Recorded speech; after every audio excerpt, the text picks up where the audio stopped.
What is going on, gunfighters? Saddle up for another episode of Gunfighter Life. As always, I am your host, Michael Melito. First and foremost, I am a Christian, a servant of God and a follower of Jesus Christ. God has blessed me to do many things in this life, including, but not limited to, being a Marine Corps combat veteran. Went to war a couple of times. Also served in the U.S. Army, both full-time and part-time National Guard. Also a veteran of law enforcement. Did some regular assignments and more specialized assignments. Worked for LAPD. I've also been a private contractor for a 3-letter government agency. I've been blessed to win more shooting competitions than I can remember in rifle and pistol. A couple of different state championships and one West Coast Regional Championship. Been a professional shooting instructor for one of the big firearm schools in the country. Also FBI certified firearms instructor, NRA.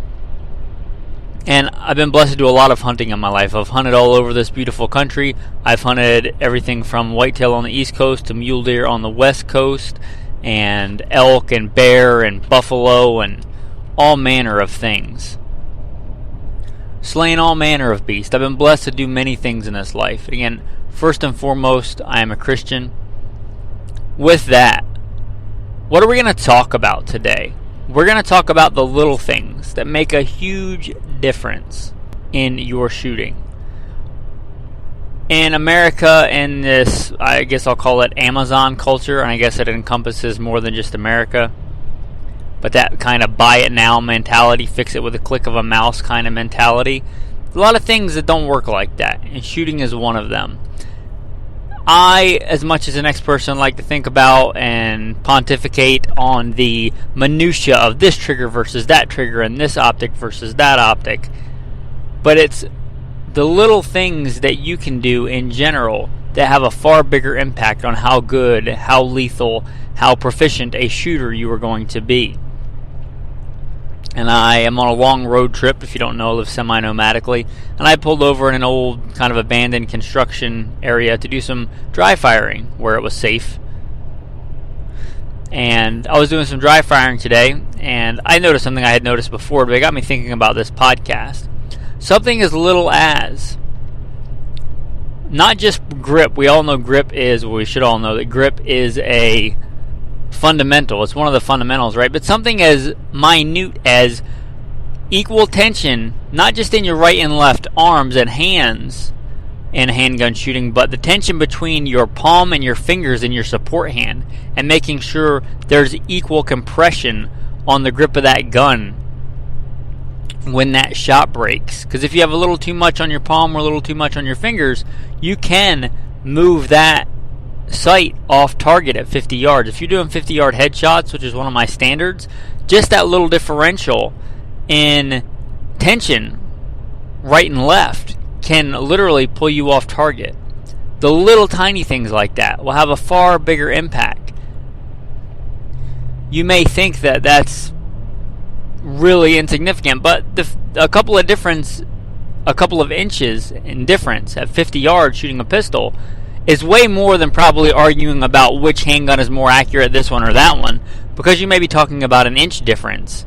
But, just that little differential between my palm and my finger grip on my support hand can fluctuate widely, several inches right or left, my point of impact at 50 yards. It's little things like that. Little things that you got to pay attention to. Something I have been refining over this past year is grip angle. And it's a fine balance. And I told this in the Shoot Faster episode. I told it to one of the patrons. If you can crank that support hand wrist far, far forward and lock it out, it's a lot stronger and you can do a lot to control recoil. However, I found that in really fine, precise shooting, if I torque my wrist too much, then that gun will tend to natural point of aim higher. So a lot of times my follow through, when I notice that shot break, my wrist will break high and I'll miss high. I've noticed that correlation. So I want forward torque on that wrist, but I don't want it to the detriment of my long-range shooting, right? Because consistency is the key to accuracy. One of the keys to accuracy. Consistency, doing the same thing over and over again. And I'm trying to experiment with that right amount of wrist torque and tension on my support hand to have a good natural point of aim, but also shoot really fast and control recoil. That's what I'm talking about when I'm talking about these small, minute things that make a way bigger difference than arguing about is micarta better than G10, right? Or things that we get so wrapped around the axle on. Not we as a collective, like a lot of people in the gun culture, the knife culture, survivalist community. And I like talking about that stuff too. Obviously, I have a podcast about it. The difference between S35VN and S30V steel, it's probably way less important to the end game of what you're doing than the proper knife technique. Are you drawing that knife properly to plane that piece of wood? Whatever you're doing, the fine, minute details of your body mechanics will probably have a far greater impact on the outcome of that project than S30 versus S35VN. People often will argue about this sight versus that sight. Talking about sights, some little tiny piece of minutia that can have a big impact is a Sharpie. And if you're shooting iron sights, taking that Sharpie and making sure that the, sharp edge of your front and rear sights is completely black. Because if it's rounded off in silver, which tends to happen on carry guns, right? You tend to wear stuff out, drop it, make it shiny. Then your point of aim can be different because in the sunlight, you can have a hard time telling where the exact top of that front sight is. Having a completely black front sight and not going out and buying crazy expensive sights. You can if you want, but just making sure every once in a while when you do your routine maintenance on your carry gun, once a week, whatever that is, that you hit up those sights if they need it with that black Sharpie. And I'll tell you how important this is. We used to use a thing called Sight Black. When I was in the Marine Corps, we qualified with iron sights. Because the completely black sights are important. You don't want those shiny edges. It can make it really hard to get precise shots. But something as simple as a Sharpie or something like that can make a far bigger difference than whether it's a Glock night sight or a Trijicon night sight for your Glock. And people bicker about that back and forth, but that little sharp edge, making sure it's black, can have a far bigger impact on your point of impact than what brand is stamped on the side of it. Little things like knowing what proper sling tension is. Ask anybody that's a good rifle shooter. And I've never been to Appleseed. I support what they do, but I assume ask anybody that's graduated like an Appleseed shoot. How important sling tension is. I grew up, cutting my teeth competition shooting and precision, very precise rifle shooting. And with the proper sling tension, that can make a huge difference on how you shoot. Something as small as sling tension, seemingly as small, can have a way bigger difference on whether you hit that target or miss that target than whether your gun is a 3/4 MOA or a 1 MOA. Right? I'm not saying that's not important, but your sling tension will have a far greater impact usually at 100 yards than a 1/4 inch if you have good or bad sling tension. But people tend to worry about how good their rifle shoots out of a vise or out of a pistol out of a ransom rest than can they identify the proper sling tension when they're shooting off a hasty sling. That's important. That's way more important. Those small details like that. Is it on the right place on your arm? Just things like that. I've mentioned this before, but I'm going to harp on it again because I think it's often overlooked in gun culture and really important. People will argue about the terminal performance of this round versus this round, and is it mechanically bonded or is it chemically bonded, and does the FBI use it, or does this thing use it, or does that thing use it? I'm not saying that stuff's not important, but I'm saying it's far less important to me than does that round shoot where I'm aiming, point of aim, point of impact. This is not, in my experience, an uncommon thing, sadly, in gun culture. They'll go out and train with, let's use fairly ubiquitous at this point, 115 grain 9mm ball ammo. And they'll go out and they'll train a bunch with that, and they'll be carrying the next whiz-bang 120 something grain plus P carry load.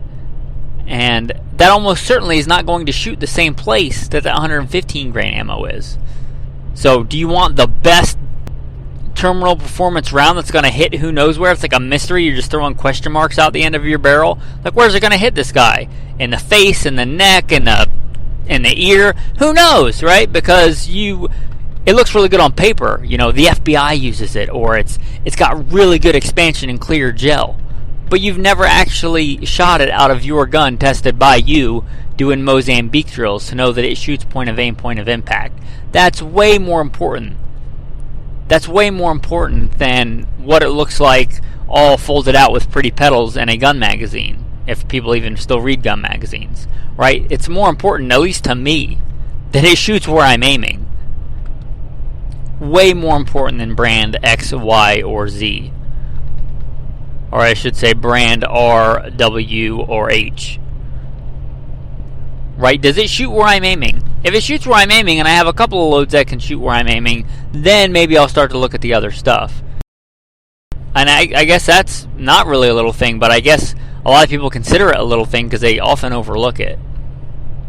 People will often overanalyze, analysis to paralysis, this optic versus that optic. Do I want a 2 to 7? Do I want a 3 to 9? Or do I want a 4 to 12? Because that 12 power one day, I may see an elk at 575 yards and the wind conditions are perfect and I have a sandbag rest out there on that elk mountain and I'm going to be able to take that shot if I have the 12, but maybe not with the 9. And they overanalyze that kind of minutia and they forget to put 25 cents worth of Loctite on their scope mounts, so that when they go out on that hunt, their scope is loose, and they have no way to tighten it back down and confirm 0, and they might as well not even be hunting, right? Because they forgot the 25 cents of Loctite, but they spent days or weeks overanalyzing, is this optic better than that optic?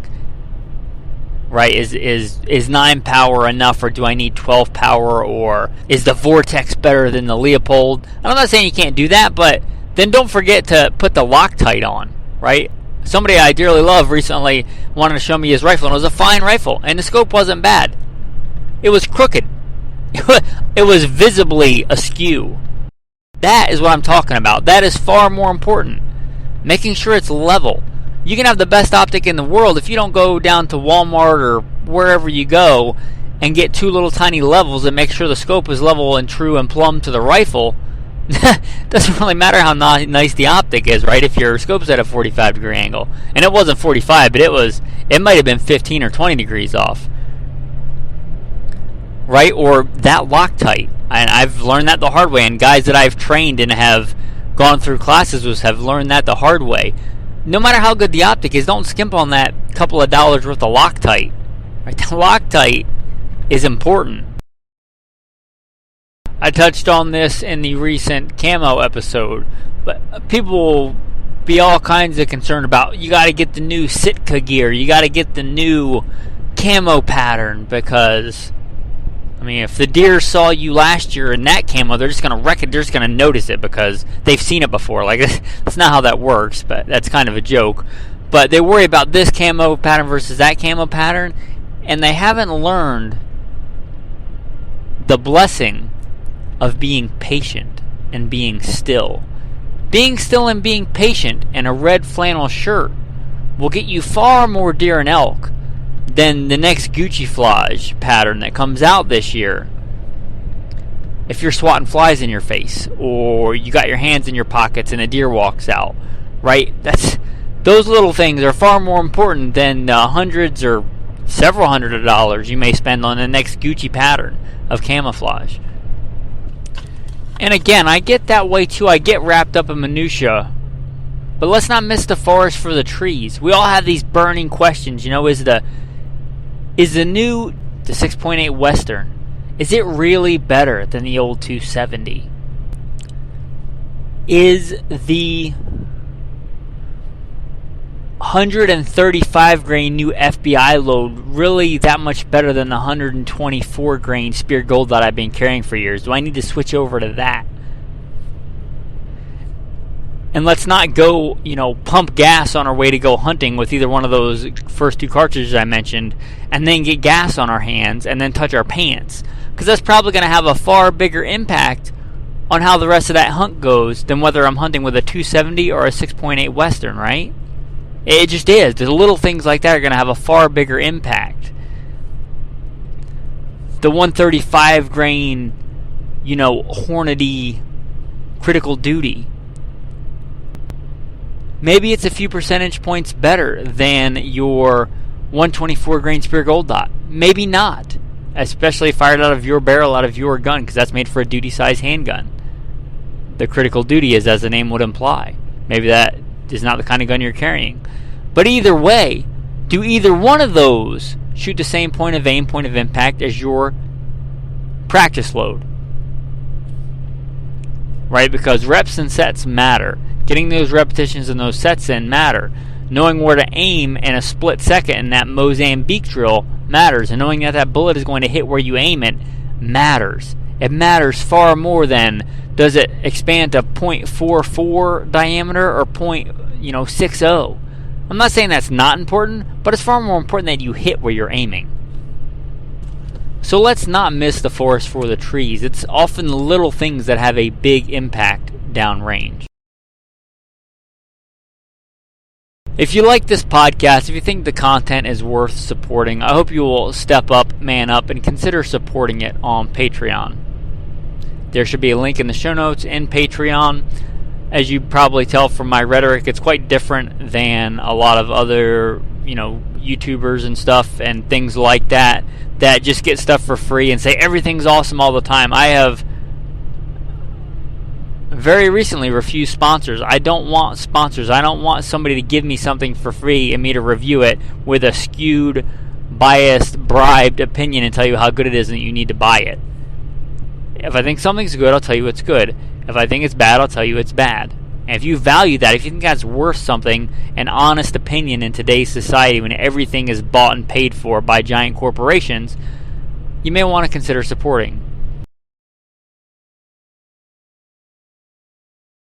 If you think it's worth the fraction of the cost of a box of ammo to get the information you got here today, consider supporting. There's other ways you can support. You can go to goodshepherdtraining.com. There's some merchandise on there if you're interested. I don't often mention it, but goodshepherdtraining.com. Also, we talk about this kind of gun stuff all the time. Literally, almost every day I take Sabbath off. Every other day, I think, unless some crazy thing is happening or I'm doing a long stint off-grid, which I've been known to do from time to time.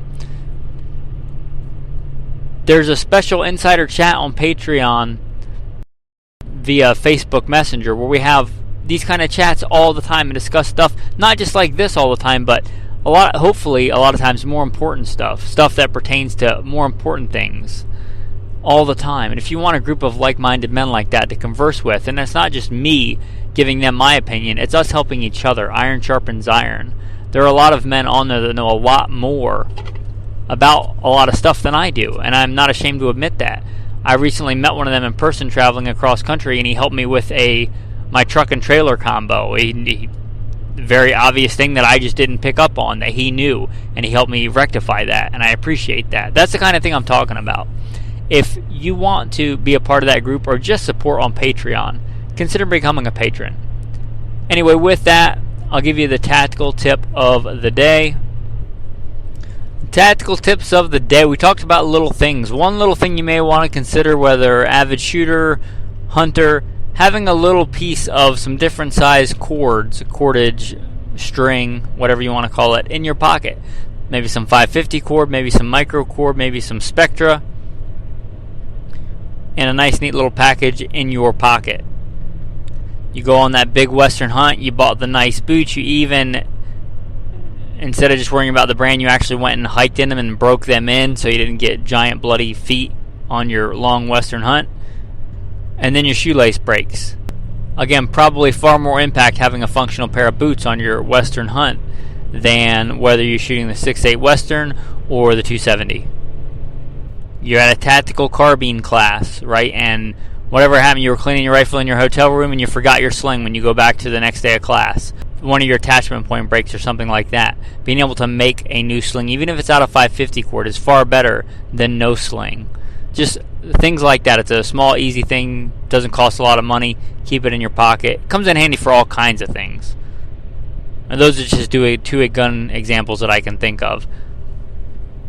The next one was advice that I gave to my nephew. I've recently spent some time where I hail from.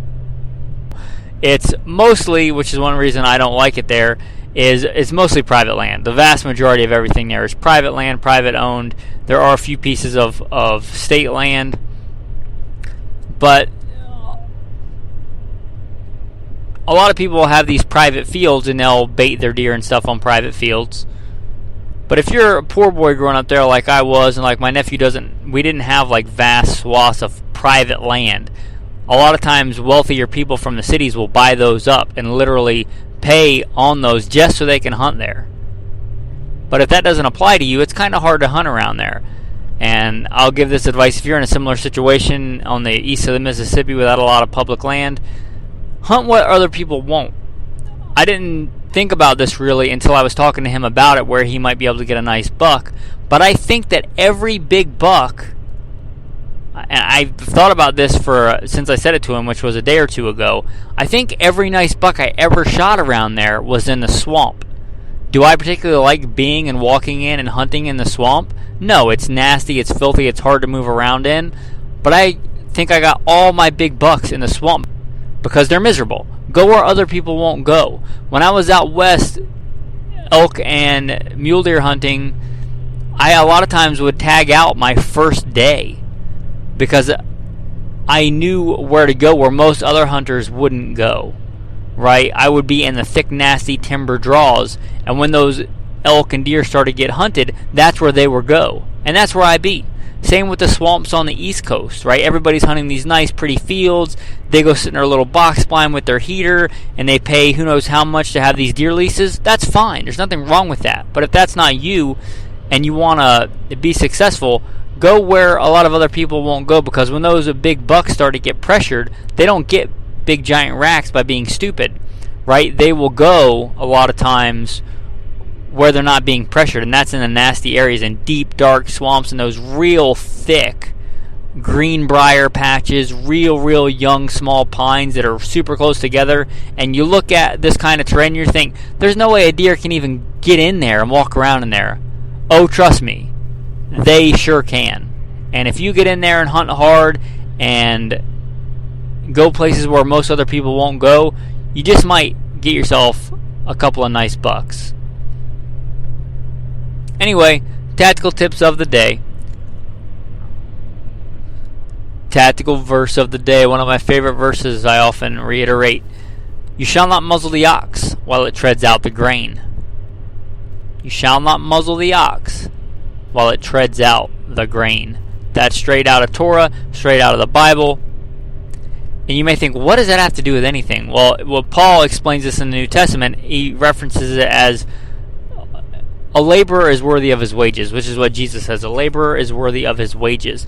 And it's often been hard for me, somebody that worked hard and by God's grace never collected unemployment. Not that I've never been unemployed, but I just had savings, that never wanted really, let's just say I always wanted to be independent and take care of myself. And since I've started doing the podcast full time, I've a lot of times through Patreon and other things relied on the support of other people. And it was hard for me as a man to accept that.